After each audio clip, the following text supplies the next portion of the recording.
Alrighty, so getting into the level design document, definitely this will be completed after you've done the brainstorming and have a good plan for the interactions that you could potentially create. A few things to keep in mind when designing this. Some of this will definitely become more important as we go forward into the map layout, but definitely good things to keep in mind when you're designing it, just writing text on paper. Right, so scraps is a linear experience, right? So focus on building a linear gameplay, right? So the reason why that I encourage everybody to do this, and you see there it says players experience 90 to 100% of your area's content. You're just a student right now, right? And you're just building this level. Your goal, your target audience is your potential employer, right? You're going to try to get a job at the end of this. You're going to get a job at the end of this. So what you want to have is your work be as presentable as possible.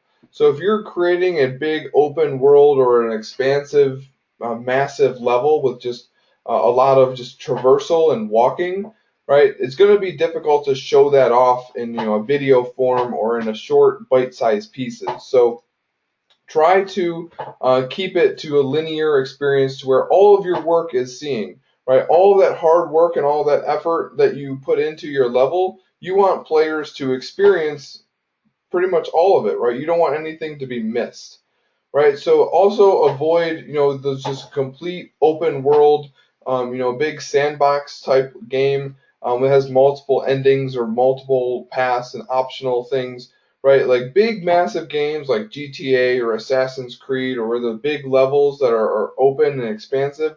Those are teams that have a lot of resources, a lot of time, and can focus on those details on that scale, right? You're just one individual who's tasked with creating a level, so you don't want to bite off way more than you can chew. So focus on quality rather than just sheer quantity. All right. The next thing to keep in mind when you're building your level and planning out your document is that you're going to be creating a level that is 2 to 4 minutes in gameplay. Right?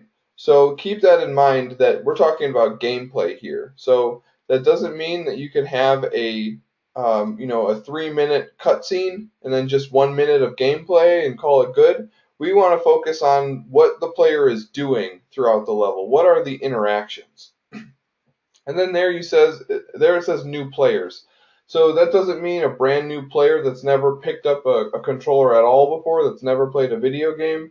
We're just talking about someone that's never seen your level before, right? So someone that is just sitting down to play through this experience. They have knowledge about how to play games, but they're never seen your scraps level before. We should try to build an experience that they can complete that within 2 to 4 minutes of core gameplay, right? So that's not going to take into account if a player dies and they respawn and have to start again or something like that, but just the ideal best playthrough from a new player should fit within that range, right? So also keep in mind again about you'll be recording a video of your map, right? And this is a really great way to present your work is in a video form, right? So if we can watch a 2 to 4 minute video and they're interested and they're hooked, then you're going in the right path, right? But if your 2 to 4 minute video has just a player walking or it's just exploring without any set goal, then that might lose players' interest. So try and make sure that you're focusing on that quality. There's a lot of density and the creative interactions that are happening for these players to experience. All right, so yeah, just keep in mind we're not making a level that's 20 minutes or a half an hour. Each individual students will be this 2 to 4 minutes. So when you come together as a team, right? Say we're on a team of 5, that video or that level would fall anywhere from 10 to 20 minutes to complete, right? Somewhere in that range. And then always, it should definitely read like a scraps level, right? I'll definitely keep saying that and keep reiterating. Always have that creative vision open and available so you can go through and compare anything that might be inconsistent. Alrighty, so getting into the 4 parts of the level design document. First, we'll start with the player's goal. So you're tasked to describe a single specific objective that the player must complete. All right, and in this section, be very detailed. Don't just give a very vague, one sentence response. Try and answer as much of the following questions as possible, as well as just add in any details about your level, right? So think about this player's goal as your elevator pitch, right? So you walk into an elevator and you have that elevator ride to pitch your idea to someone that could fund this project, right? What is that pitch that you're going to sell this off to, right? So some of the questions you want to answer are, what does the player have to do, right? What is that task that they're set out to complete, right? Also, how will they do it, right? What is the obstacle in their way, or what is the main thing that needs to be overcome in order to accomplish that goal? Right. Who are they doing it for? Right. So I highly encourage everybody to, you can design and come up with a character or a personality for the bastion that has sent you out into the waste. Right. Whoever this is could have some type of ulterior motive. Right. He could be just really goofy. He could be, or he or she could be, out to, plot revenge on another scrapper, right? There's a lot of different ideas that you can go with in that, and if you get into and you really immerse yourself into what you're doing, that will show in your work. So if you really start to come up with who these personalities are or why they sent you here, right, which is the next question, right? Where do they have to go and why have they come? Right, really start to immerse yourself. It really shows in the work. So start to think about all of that. Start to visualize, who is this best that sent them? Where do they have to go in the waste to get that item? What is that key location, or that certain location that has that object? And then why does the player care, right? Why do I care as a player to actually go accomplish this? What's the motivation? So do I get rewarded for something for completing this goal or bringing it back? Is there some emotional connection to what I'm doing?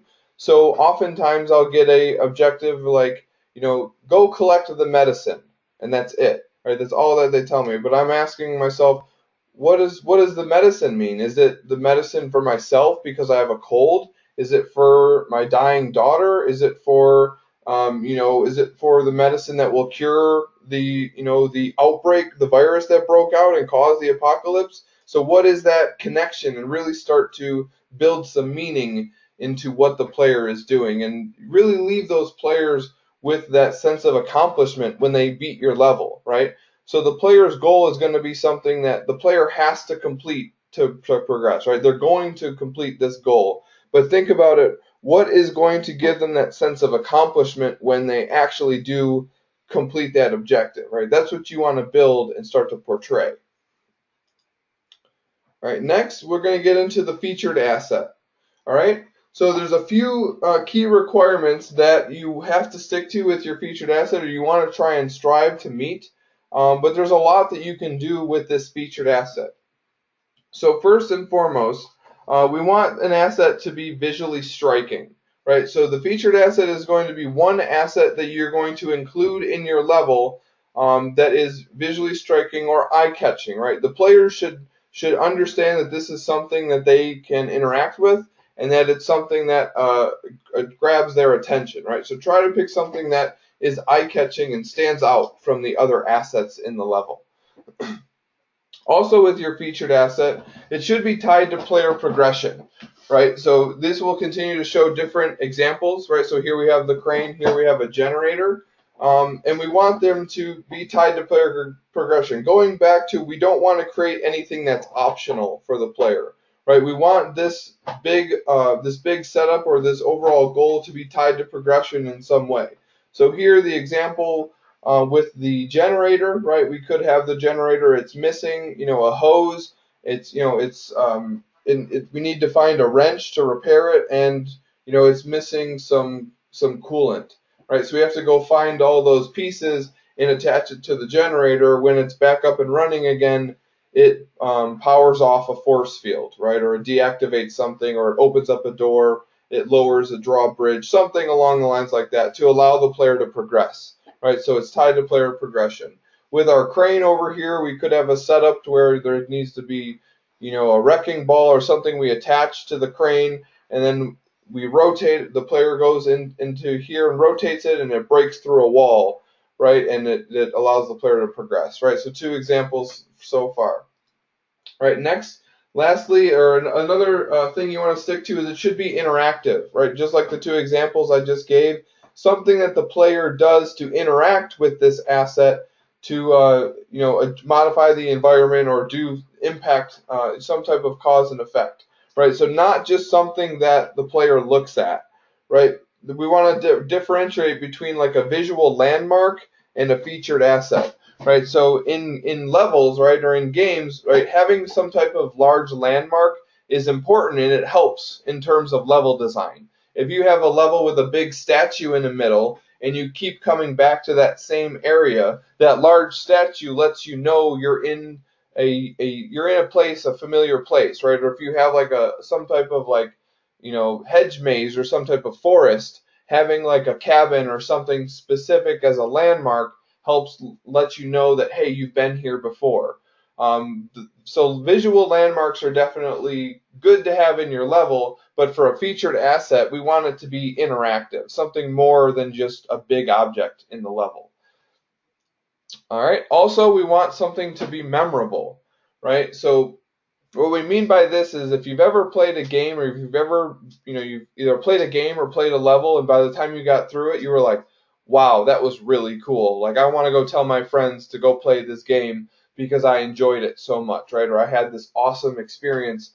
I really liked it, so I want to share that experience with other people. That's what you want to leave the player with your featured asset, right? So for the tank over here, maybe we have a setup to where we need to go find a tank round, and we pick it up with the grab-null and we carry it over and we put it inside of the barrel of the tank, right? And then we can rotate or move. Maybe the tank's on a big pedestal, and the pedestal can move and adjust, and we can fire the tank round and blow a hole in a wall, or hit hit like a big water tank and spill water everywhere.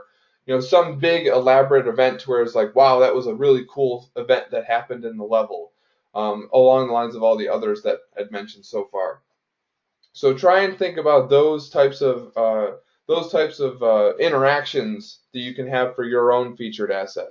I would say that the generator is probably the most common asset that I see, just because it's probably the first thing your brain jumps to. I encourage you to play with this idea for a few days, right? Or give yourself time to come up with a few different ideas for the featured asset and think about different ways you can make it interactive, and tie it to progression and the requirements we're looking for here, and then choose the best one from that. So lastly, you'll see the microscope down here, and you're probably wondering, like, well, that's all the other ones up here are really big and massive objects, but then we have this microscope that would be pretty small. So yes, that should show you that it doesn't necessarily need to be massive or huge to be visually striking, right? We could have this microscope, on a table with a really nice light or something shining on it just to grab the player's attention. That can definitely be visually striking, right? And this was actually a student example that he had this microscope that you would collect these little pieces of evidence and these pieces of data throughout the level, and then you'd go up to this microscope and interact with it.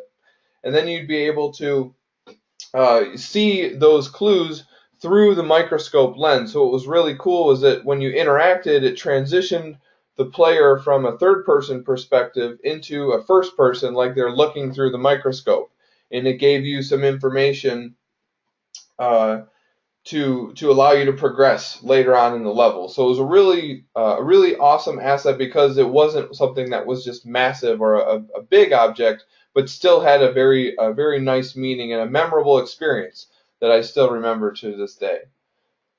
All right, so definitely be creative with this, right? Like I was saying, push yourself to come up with a few different ideas and then different ways those ideas could work, right? Because, like I said, a generator is probably the most hands down completed featured asset, but that doesn't mean that it can't be done very, very well, right? There's a lot of things you can do with that all by itself that you can make it unique, and you can push yourself to make it stand out from the others.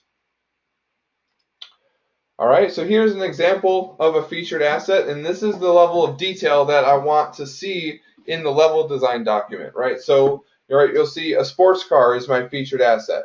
So that doesn't mean you can just write featured asset, sports car, and then move on. Try and break it down into explaining all of those little those categories that we just went over: the visually striking, the tied to player progression, and interactive and memorable. Explain all of that. What is the interaction? Why is it going to be a memorable experience? And this is just design, right? So here we can design something that is definitely our best case scenario if we have the time to implement it, and then we can start to refine the design as we go forward, right? So definitely, if you feel like you're not, you don't know what you can accomplish and what you're unable to build, technically, I recommend just getting it down on paper and letting us as the instructors, review your work and get you going in the right direction. Right, but here's an example of a featured asset and the detail I'd like to see in your document. So, this is tied to the player's goal. The goal of the player was to find this sports car that someone from the Bastion has requested and return it home to them. Right, so when the player finds this car, they notice that there's two parts of it that are missing. Right, so it has a flat tire and the battery is dead. So the player needs to go ahead and find those objects with the grav null. Right? They can find the replacement tire on another vehicle, and then they can go into the hood of another car and pull off the hood and then grab the battery and then attach it to the other vehicle. Right? And this is just something small I added at the end, so then the parts will snap into place when they're within the trigger volume. Right? So when you carry over the tire and you bring it near where the tire needs to go, it will snap that object into place and attach it onto the sports car itself. All right. Then once they have the battery and the tire in place, they can interact with the vehicle, right? So you can walk up to the driver's side door and they can press E. When they do so, it triggers a cutscene where the player enters the car, and this is going to be the transition of the exit of my level. So when it triggers this, it gives them the view like they're inside of the vehicle.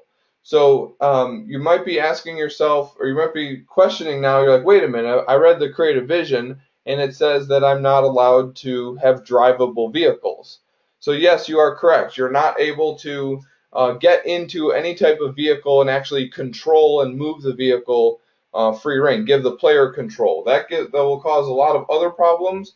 But what you can do and what you're able to do, especially if you start designing it now, is some type of cutscene to where you're quote unquote driving the car, right? But the player doesn't actually have control. So how a cutscene will work is basically the starting and ending point will always be the same location. So the player doesn't have any chance to brake, or drive into, a wrong direction or anything like that. So this is a way around that. Without having necessarily control to drive the vehicle, you can have it as an animated cutscene.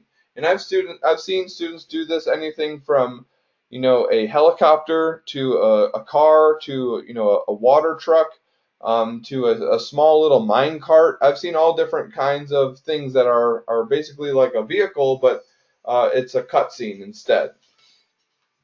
All right. So then, once the player is in and the cutscene triggers, the vehicle will drive out of the side of the building, right? And then they get picked up by the helicopter, right? So they drive out of the building like they're going to crash, and then the helicopter swoops in and they land right on that little rack down there, and then the helicopter flies them to the ground, and that will start the next student's scene. So that's my plan for how the player is going to exit my level and transition into the next area of the level.